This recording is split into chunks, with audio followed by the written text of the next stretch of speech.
Hello dear aspirants, આપ સર્વેનું અમારી YouTube channel game changing સાયકોલોજીમાં હાર્દિક સ્વાગત છે.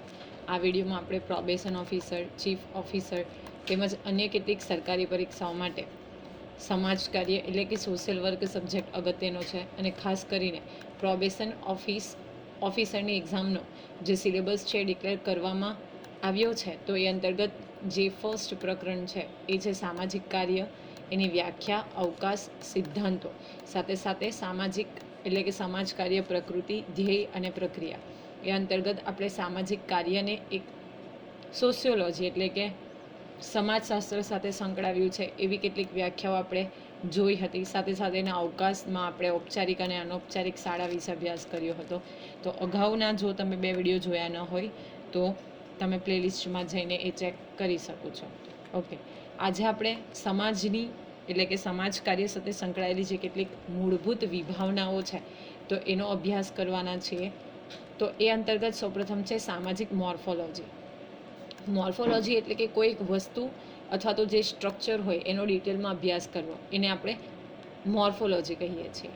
તો જે સામાજિક માળખું, સામાજિક જૂથો અને સંસ્થાઓનો અભ્યાસ કરે છે, તો આ સામાજિક મોર્ફોલોજી છે એ સમાજનું જે માળખું એટલે કે સ્ટ્રક્ચર છે એ ગ્રુપ ઓફ સોસાયટી અને સંસ્થાઓ એટલે કે જે ઇન્સ્ટિટ્યુશન્સ છે એ બધાનો અભ્યાસ કરે છે. સામાજિક મોર્ફોલોજી ખાસ કરીને સમાજની રચના સાથે વ્યવહાર કરે છે. ઓકે, સમાજની રચના કેવી રીતે થઈ છે તો એની સાથે બેઝિકલી આ વસ્તુ એટલે કે સામાજિક મોર્ફોલોજી જે છે એ સંકળાયેલી છે. સામાજિક મોર્ફોલોજી શબ્દનો ઉપયોગ સૌપ્રથમ સિન્થેટિક સ્કૂલ ઓફ થોટમાં થયો હતો. ગઈકાલે પણ આપણે જોયું હતું કે એમિંગ દુર્ખીમ જે છે એ બેઝિકલી આજે સિન્થેટિક સ્કૂલ ઓફ થોટ છે એના મુખ્ય સમર્થકોમાંના એક હતા, જેઓ એવું માનતા હતા કે સામાજિક જે જૂથો છે એને વધારે મહત્ત્વ આપવું જોઈએ. તો તમને પૂછાઈ શકે અહીંયાથી કે આ સામાજિક મોર્ફોલોજી શબ્દનો સૌપ્રથમ ઉપયોગ ક્યાં થયો હતો? અગત્યનો સવાલ આપણે કહી શકીએ. તો એનો ઉપયોગ સૌપ્રથમ સિન્થેટિક સ્કૂલ ઓફ થોટમાં થયો હતો. આપણે અગાઉના વિડીયોમાં પણ આ અંગે ડિસ્કશન કરી છે. Emile Durkheim synthetic school of થોટના મુખ્ય સમર્થકોમાંના એક હતા. જે સમર્થકો હતા સિન્થેટિક સ્કૂલ ઓફ થોટના એ પૈકી એક હતા એમિલ દુર્ખીમ. આ પરિબળો લોકો અને સામાજિક જૂથો વચ્ચેના સંબંધોને કેવી રીતે અસર કરે છે તે જાણવા માટે સામાજિક મોર્ફોલોજી વસ્તીના કદ, ઘનતા અથવા ગુણવત્તાનું વિશ્લેષણ અને અભ્યાસ કરે છે. બેઝિક રીતે જે કોઈ આપણા પરિબળો છે, સામાજિક પરિબળો એ અને સામાજિક જૂથો એટલે કે જે ગ્રુપ્સ છે એ બંને એકબીજાને કેવી રીતે અસર કરે છે એ જાણવા માટે એનું જે ડિટેલમાં સંશોધન કરવા માટે બેઝિકલી આ જે સામાજિક મોર્ફોલોજી છે એ વસ્તીના કદ એટલે કે કેટલા લોકો રહે છે, એ ઘનતા એટલે પર સ્ક્વેર કિલોમીટર કેટલા લોકો રહે છે. માનો કે આ એક એરિયા છે જે પર સ્ક્વેર કિલોમીટર છે એ, તો માની લઈએ કે આમાં 300 લોકો રહે છે, તો આ વસ્તીની ગીચતા, ઓકે, આને ગીચતા કહેવામાં આવે. તો એને સાથે સાથે ગુણવત્તાનું વિશ્લેષણ એટલે કે આ એરિયામાં રહેતી જે વ્યક્તિ છે એની ગુણવત્તા, લિવિંગ સ્ટેન્ડર્ડ કેવું છે તો એ અંગેનો અભ્યાસ કરે છે. તો સમાજના જૂથો અને સંસ્થાઓનો જો બેઝિકલી ડિટેલમાં અભ્યાસ કરવામાં આવે એને આપણે સામાજિક મોર્ફોલોજી તરીકે ઓળખીએ છીએ. નેક્સ્ટ છે સામાજિક નિયંત્રણ. તો સામાજિક નિયંત્રણ શબ્દ ઉપરથી જ ખ્યાલ આવી જાય કે સામાજિક નિયંત્રણ અભ્યાસ ઔપચારિક તેમજ એટલે કે સામાજિક નિયંત્રણ અભ્યાસ ઔપચારિક તેમજ અનૌપચારિક સામાજિક નિયંત્રણના માધ્યમો જેમ કે રિવાજ, પરંપરા, નૈતિકતા, ધર્મ, સંમેલન તેમજ કાયદો, અદાલત, કાયદો વગેરે તે સમાજની નિયમન કરતી એજન્સીઓ સાથે વ્યવહાર કરે છે. ઓકે, નિયંત્રણ કરવું એટલે કે કંટ્રોલ કરવું. તો સમાજમાં બનતી જે કોઈ ઘટનાઓને નિયંત્રણ કરવામાં આવે છે તો કોના દ્વારા? તો નિયંત્રણના માધ્યમો જેવા કે રિવાજ એટલે કે રીત રિવાજો, પરંપરા, નૈતિકતા, ધર્મ એટલે કે આપણું જે રિલિજન છે એ, સંમેલન એટલે ગેટ ટુગેધર, કાયદો એટલે કે લો, અદાલત, કોર્ટ્સ. તો આ બધી વસ્તુઓ સામાજિક નિયંત્રણ કરે છે. તે સમાજને નિયમન કરતી એજન્સીઓ સાથે વ્યવહાર કરે છે એટલે કે અદાલત છે, ઓકે, ધર્મના જે કોઈ રિલિજિયસ મીટ થતી હોય તો એ રિલિજન સાથે સંકળાયેલા ઇન્સ્ટિટ્યુશન્સ છે એ બધા સાથે બેઝિકલી આ એજન્સીઓ વર્ક કરે છે.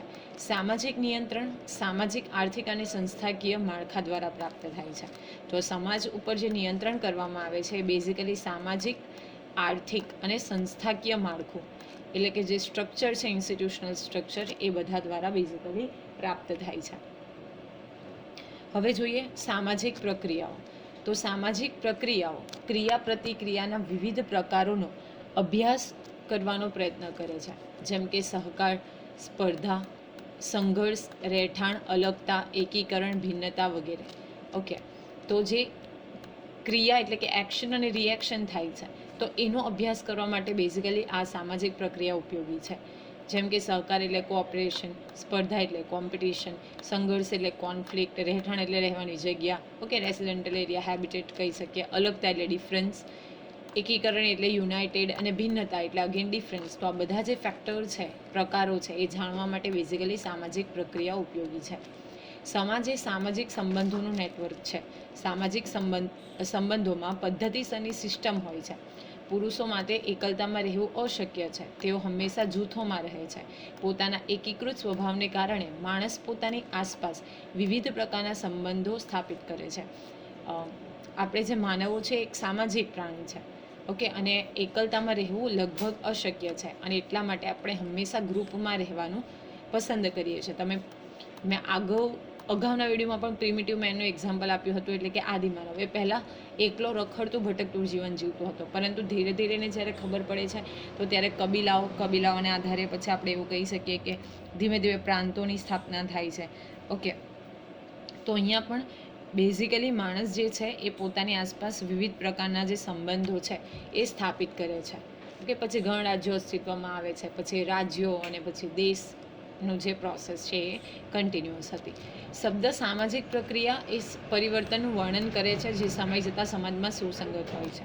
ઓકે, શબ્દો દ્વારા, વર્ડ્સ દ્વારા સામાજિક પ્રક્રિયા શું કરે છે? પરિવર્તનનું વર્ણન. ડે બાય ડે જે કોઈ ચેન્જીસ આવે છે તો એનું વર્ણન કરે છે, જે સમય જતાં સમાજમાં સુસંગત હોય છે. ઓકે, જોકે આમાંની ઘણી પ્રક્રિયા વ્યાખ્યાયિત કરવામાં આવી છે. સહકાર, સ્પર્ધા અને સંઘર્ષની પ્રક્રિયાઓ સમાજમાં 3 સૌથી સામાન્ય અને સ્થિર પ્રક્રિયાઓ છે. તો આ સવાલ પણ ઇમ્પોર્ટન્ટ છે કે નીચે પૈકી કઈ 4 ઓપ્શન આપ્યા હોય એમાંથી ગમે 3 સાચા છે. જેમ કે સહકાર, સ્પર્ધા અને સંઘર્ષ, આ જે 3 વસ્તુ છે, એટલે કે આ પ્રક્રિયા 3 પ્રક્રિયા છે, સહકારની પ્રક્રિયા, સંઘર્ષ અને સ્પર્ધા, એ સમાજમાં સૌથી વધુ સામાન્ય અને સ્થિર છે, કોન્સ્ટન્ટ છે, કોમન છે. આ 3 પ્રક્રિયાઓ અન્યની સાથે જે વ્યાખ્યાયિત કરવામાં આવી છે તેને સમાજમાં વ્યક્તિઓ વચ્ચેની ક્રિયા પ્રતિક્રિયા તરીકે જોવામાં આવે છે. હવે જોઈએ સામાજિક રોગ વિજ્ઞાન. તો સામાજિક રોગ વિજ્ઞાન એટલે કે સોશિયલ પેથોલોજી સામાજિક મેલ એડજસ્ટમેન્ટ અને ડિસ્ટર્બન્સનો અભ્યાસ કરે છે. ઓકે, જે કોઈ ડિસ્ટર્બન્સ છે અને એડજસ્ટમેન્ટ છે તો એનો અભ્યાસ આ સોશિયલ પેથોલોજી એટલે કે સામાજિક રોગ વિજ્ઞાન દ્વારા કરવામાં આવે છે. તે ગરીબી, ભિક્ષાવૃત્તિ, બેરોજગારી, વધુ પડતી વસ્તી, ગુના વગેરે જેવી વિવિધ સામાજિક સમસ્યાઓનો અભ્યાસ પણ કરે છે. સાથે સાથે ગરીબી જે છે, ભિક્ષાવૃત્તિ, ઓકે, માંગીને ખાવું, બેરોજગારી, અનએમ્પ્લોયમેન્ટ, વધુ પડતી વસ્તી એટલે કે ઓવર પોપ્યુલેશન એરિયા જે છે, ગુના, ક્રાઇમ કરવા વગેરે જેવી જે સામાજિક સમસ્યાઓ છે તો એનો પણ અભ્યાસ આ સામાજિક રોગ વિજ્ઞાન એટલે કે સોશિયલ પેથોલોજીમાં કરવામાં આવે છે. ગિન્સબર્ગે સમાજશાસ્ત્રના મુખ્ય કાર્યનો સારાંશ નીચે પ્રમાણે આપ્યો છે. તો આ પણ અગત્યનું છે કે ગિન્સબર્ગ નામના જે આપણા વિદ્વાન છે, સ્કોલર છે, એમણે બેઝિકલી સમાજશાસ્ત્રના જે મુખ્ય કાર્યો છે, ઓકે, મેઇન વર્ક, એનો જે સારાંશ છે, ઓકે, સમરાઇઝ કરીને આપ્યું છે. તો સમાજશાસ્ત્ર સામાજિક સંબંધોના પ્રકારો અને સ્વરૂપોનું વર્ગીકરણ પ્રદાન કરવામાં માને છે. ઓકે, શું? તો સંબંધોના પ્રકારો, કયા પ્રકારના સંબંધો છે એ, અને તેનું સ્વરૂપ એટલે કે એનું ફોર્મ શું છે, એને વર્ગીકરણ કરવાનું માને છે. તે સામાજિક જીવનના વિવિધ પરિબળો વચ્ચેનો સંબંધ નક્કી કરવાનો પ્રયાસ કરે છે. ઉદાહરણ તરીકે આર્થિક અને રાજકીય, નૈતિક અને ધાર્મિક, નૈતિક અને કાનૂની, બૌદ્ધિક અને સામાજિક તત્વો. તો સામાન્ય રીતે જીવનના વિવિધ પરિબળો એટલે કે ફેક્ટર્સ વચ્ચેનો પણ રિલેશનશિપ નક્કી કરવાનો પ્રયાસ કરે છે. ઉદાહરણ આપ્યું છે કે આર્થિક વસ્તુ છે એટલે કે આર્થિક પરિબળ છે તો એ રાજકીય પરિબળ સાથે કેવી રીતે સંકળાયેલું છે. Okay, money and politics. નૈતિક અને ધાર્મિક, તો આપણા જે એથિક્સ છે, નૈતિક મૂલ્યો છે, મોરલ્સ છે, એ ધાર્મિક રીતે એટલે રિલિજિયસ રીતે કઈ રીતે સંકળાયેલું છે. નૈતિક અને કાનૂની, આપણા જે મોરલ વેલ્યુઝ છે એ કાનૂન સાથે એટલે કે લો સાથે કેવી રીતે સંકળાયેલું છે. તો આ બધે એક વસ્તુનો બીજી વસ્તુ ઉપર કેવી રીતે આધાર રાખે છે, કેવી રીતે કેવો સંબંધ છે, તો એ અંગેનો પણ અભ્યાસ સમાજશાસ્ત્ર દ્વારા કરવામાં આવે છે. તે સામાજિક પરિવર્તન અને દ્રઢતાની મૂળભૂત પરિસ્થિતિઓને દૂર કરવાનો અને સામાજિક જીવનને સંચાલિત કરતા સમાજશાસ્ત્રીય સિદ્ધાંતોને શોધવાનો પ્રયત્ન કરે છે. અપાર્ટ ફ્રોમ ધેટ એ શું કરશે કે મૂળભૂત પરિસ્થિતિ જે છે, પરિવર્તન અને દ્રઢતાની મૂળભૂત પરિસ્થિતિ એને દૂર કરવાની છે. અને સાથે સાથે સામાજિક જીવનને સંચાલિત કરતા એટલે કે કન્ટિન્યુઅસ ફોર્મમાં આપણને જે જરૂરી છે તો એવા સિદ્ધાંતોને શોધવાનો પ્રયત્ન કરે છે. એટલે કે જે જૂના જમાનામાં જડ રિજિડ બેઝિકલી જે પણ ટ્રેડિશન્સ છે તો એને દૂર કરવાના છે અને સામાજિક જીવનને સંચાલિત કરવા માટે એટલે કે એને ચલાવવા માટે જે કયા નવા સિદ્ધાંતોનો ઉપયોગ કરવામાં આવી શકે તો એ અંગે એ સિદ્ધાંતોને શોધવાનો પ્રયત્ન કરે છે. સમાજશાસ્ત્રનો વ્યાપ ખરેખર વિશાળ છે. તે સમાજના તમામ સામાજિક પાસાઓ જેમ કે સામાજિક પ્રક્રિયાઓ, સામાજિક નિયંત્રણ, સામાજિક પરિવર્તન, સામાજિક સ્તરીકરણ, સામાજિક વ્યવસ્થા, સામાજિક જૂથો, સામાજિક રોગ વિજ્ઞાન વગેરેનો અભ્યાસ કરે છે. તો આજે બેઝિકલી સમાજ કાર્ય કઈ વસ્તુઓનો અભ્યાસ કરે છે તો સામાજિક પ્રક્રિયાઓ, સામાજિક નિયંત્રણ, સામાજિક પરિવર્તન, સામાજિક સ્તરીકરણ, સામાજિક વ્યવસ્થા, સામાજિક જૂથો, સામાજિક રોગ વિજ્ઞાન, આ બધી જ વસ્તુઓનો પણ શું કરે છે એ ડિટેલમાં અભ્યાસ કરે છે. સૌપ્રથમ વિવિધ સંસ્થાઓ, સંગઠનો અને સામાજિક જૂથોનું વિશ્લેષણ જે વ્યક્તિઓના સામાજિક સંબંધોના પરિણામો છે તે સમાજશાસ્ત્રની ચિંતાનો વિષય હોવો જોઈએ. તો આપણે નિષ્કર્ષની વાત કરીએ તો બેઝિકલી જે જૂથોનું વિશ્લેષણ થાય છે એના કારણે સામાજિક સંબંધો ઉપર શા પરિણામો થાય છે એ બેઝિકલી આપણી સમાજશાસ્ત્રનો મુખ્ય વિષય હોવો જોઈએ. બીજું, સમાજના વિવિધ ભાગો વચ્ચેની કડીઓનો અભ્યાસ કરવો જોઈએ. એક જે ગ્રુપ છે એને બીજા ગ્રુપ સાથે જોડતું કોઈક તો ફેક્ટર હોય, કડી હોય. ઓકે, એક સામાજિક વ્યવસ્થા છે, ઓકે, અને બીજા સમાજની વ્યવસ્થા સાથે જોડવા માટે જે કોઈ કડી હોય તો એનો અભ્યાસ પણ કરવો જોઈએ. આ ઉદ્દેશ્ય સમાજશાસ્ત્રની કાર્યાત્મક શાળા દ્વારા ન્યાય અને વ્યવહાર કરવામાં આવે છે અને માર્ક્સવાદી શાળા પણ આ દ્રષ્ટિકોણને મહત્ત્વ આપે છે. એટલે કે કોઈ પણ બે ગ્રુપ્સ છે, જૂથ છે, સમાજ છે તો એને જે જોડતી કડી છે તો એનો પણ આપણે અભ્યાસ કરીએ છીએ. એને પ્રોપર ન્યાય સાથે વ્યવહાર કરવામાં આવે છે. આ દ્રષ્ટિકોણને ઇવન જે માર્ક્સવાદી છે એ લોકો પણ શું આપે છે, મહત્ત્વ આપે છે. આમ સમાજશાસ્ત્રના વિષયમાં સામાજિક માળખાને પૂરતું મહત્ત્વ આપવું જોઈએ. ત્રીજું, સમાજશાસ્ત્રના સામાજિક સ્થિરતા અને સામાજિક પરિવર્તનમાં ફાળો આપતા પરિબળોને પણ સંબોધે છે. ઓકે, અપાર્ટ ફ્રોમ ધેટ જે પરિબળો સ્થિર રહે છે અને જે પરિબળોથી સમાજમાં પરિવર્તન આવે છે તો એને પરિબળોને સંબોધવું એટલે કે એના વિશે પણ અહીંયા અભ્યાસ કરવામાં આવે છે. ચોથું, સમાજશાસ્ત્ર બદલાતી પેટર્નના વલણ અને સમાજમાં થતા ફેરફારો પછીના પરિણામો પણ સમજવા જોઈએ. ઓકે, જે બદલાતી પેટર્ન છે, સમય જતાં જે પરિવર્તન આવે છે તો એને કારણે જે વલણો છે એ થિંકિંગ છે તો એ બધામાં પણ ચેન્જીસ આવે છે. તો એ ચેન્જીસ પછીના પરિણામોને પણ આપણે ધ્યાનમાં રાખવા જોઈએ. જો કે સમાજશાસ્ત્ર એક એવી શિસ્તની કોમ્ટેની દ્રષ્ટિથી ઉભરી આવ્યું હતું જે વૈજ્ઞાનિક તપાસના અન્ય તમામ ક્ષેત્રોને સમાવી લેશે. તે સમાજશાસ્ત્રનું ભવિષ્ય ન હતું. માનવ સામાજિક જીવનની તપાસ માટે સમાજશાસ્ત્રે એક વિશિષ્ટ પરિપ્રેક્ષ્ય તરીકે તેનું સ્થાન લીધું છે.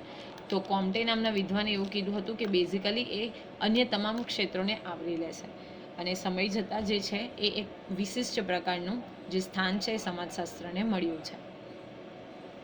વિદ્વાન પરિપક્વ છે, વિજ્ઞાન પરિપક્વ છે તો તે સિદ્ધાંતોના નિર્માણ માટે મજબૂત પાયો ધરાવે છે. આ નક્કર પાયો સામાન્ય રીતે સ્વીકૃત અને સારી રીતે સ્વીકૃત સિદ્ધાંતોનો સમૂહ છે. સમાજ શબ્દ સમાજશાસ્ત્ર માટે સૌથી મહત્વનો અને મૂળભૂત છે. તે લેટિન શબ્દ સિરિયસ ઉપરથી ઉતરી આવ્યો છે જેનો અર્થ થાય છે મિત્રતા. ઓકે, જેનો અર્થ થાય છે મિત્રતા. તો એ લેટિન શબ્દ સોસિયસ, ઘણી બધી વખત આપણે ડિસ્કશન કર્યું છે. સોસિયો અને લોગો શબ્દ ઉપરથી આવ્યો છે. સોસિયો શબ્દ જે છે એ બેઝિકલી લેટિન અને લોગો શબ્દ છે એ ગ્રીક લેંગ્વેજ ઉપરથી ઉતરી આવ્યો છે. તો અહીંયા સોસિયસ જે લેટિન લેંગ્વેજ પરથી ઉતરી આવ્યો છે એનો અર્થ થાય છે ફ્રેન્ડશિપ, મિત્રતા. સાજીદારી એટલે સામાજિકતા. જ્યોર્જ સિમેલના મતે સામાજિકતાનું આ તત્વ છે જે સમાજના સાચા સાને વ્યાખ્યાયિત કરે છે. તો આ પણ પૂછાઈ શકે વ્યાખ્યા તરીકે કે જ્હોન સિમેલ નામના સ્કોલરનું કહેવું એવું છે કે બેઝિકલી આ સમાજના સાચા સાને વ્યાખ્યાયિત કરે છે. તે સૂચવે છે કે માણસ હંમેશા અન્ય લોકોની સંગતમાં રહે છે. ઓકે, મતલબ એક ગ્રુપમાં રહે છે, એક જૂથમાં હંમેશા રહેવાનું પસંદ કરે છે. સદીઓ પહેલાં એરિસ્ટોટલે કહ્યું હતું કે માણસ એક સામાજિક પ્રાણી છે.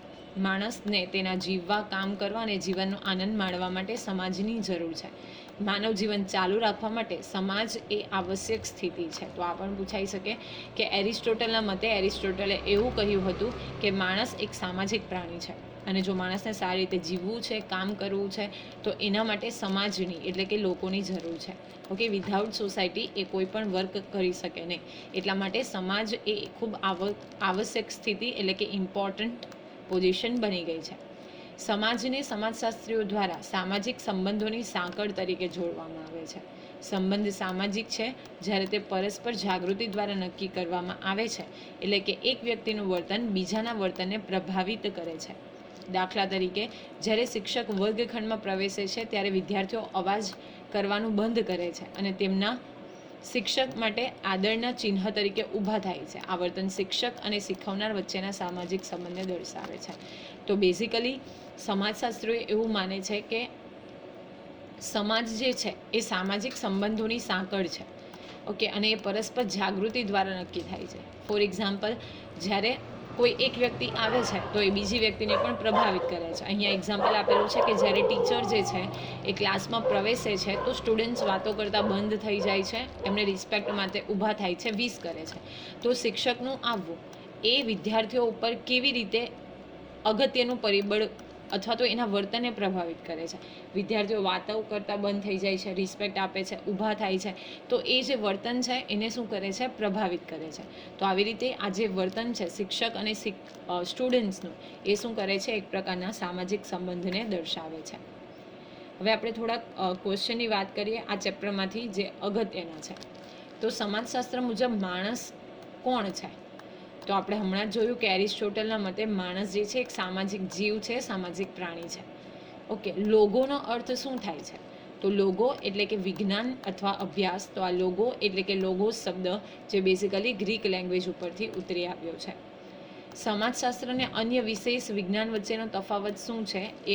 અહીંયા મિસ્ટેક છે. સમાજશાસ્ત્ર એટલે અન્ય વિશેષ વિજ્ઞાન વચ્ચેનો તફાવત. આ વ્યાખ્યા કોના દ્વારા આપવામાં આવી છે? તો સિમેલ દ્વારા આપવામાં આવી છે.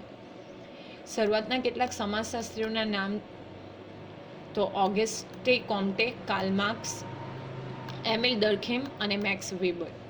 સામાજિક ખરાબ ગોઠવણ અને વિક્ષેપનો અભ્યાસ કરે છે કોણ? એટલે સમાજની જે ખરાબ ગોઠવણ છે એ અને વિક્ષેપનો અભ્યાસ કોણ કરે છે? સમાજ કાર્યની કઈ સંસ્થા? તો હમણાં જ આપણે જોયું સામાજિક રોગ વિજ્ઞાન એટલે કે સોશિયલ પેથોલોજી. ઓકે, તો આશા રાખું છું કે આ વિડીયોમાં તમને સમજ પડી હશે, અને જો વિડીયો પસંદ પડે તો લાઇક કરી અને વધુ વિડીયોની અપડેટ્સ માટે તમે અમારી યુટ્યુબ ચેનલ ગેમ ચેન્જિંગ સાયકોલોજીને સબસ્ક્રાઇબ કરી શકો છો. Thank you for watching the video. Have a nice day.